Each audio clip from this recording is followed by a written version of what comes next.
لە ڕێگەی 1964ەوە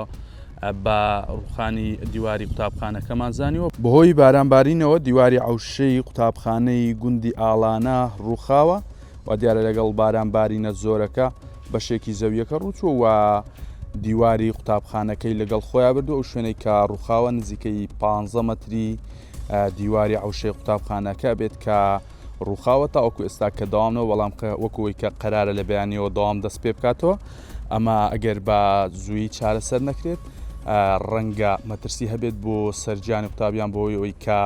دیوارەکە مەترسی ئەوەی لێکرێت کە بەشێکی تری یاخود زیاتری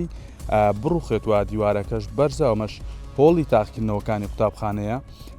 لەگەڵ دەست پێکردنەوەی داوامیش کاتی تاقیکردنەوەکان نزیکە بێت. ئەمە ئەگەر لە کاتی داوامی قوتابخانەکە بەشێکی تری دیوارەکەی بڕوخێت ئەوە مەترسیە بێت بۆ سەر گیانی قوتابیان بە تایبەتیش قوتابخانەی ئاڵانە کە جگە لە داوامی بەیانیان یاخود بڵێن داوامی بنەڕەتی کە قوتابیانی گوندەکە لێ خوێنن خوێندنی ئامادەیشی لێ کە جگە لە گوندی ئاڵانە نزیکەی دە گوندی تری ئەم سنوورە بۆ خوێنی ئامادەی سوود لەم قوتابخانەیە بینن یەکە لە قوتابخانە قەرەباڵغەکانی ئەم سنوورە. ئێمە لە سەر ئەم بابەتە قسەمان لەگەڵ قایمقامەتی قەزای خەلیفان کرد. قایمقامی خەلیفان وتی کە تاوەکو ئێستا ئێمە ئاگداری ئەو بابەتە نەبووینەوە و ئاگدار نەکراوینێتەوە لە ڕێگەی 1964ەوە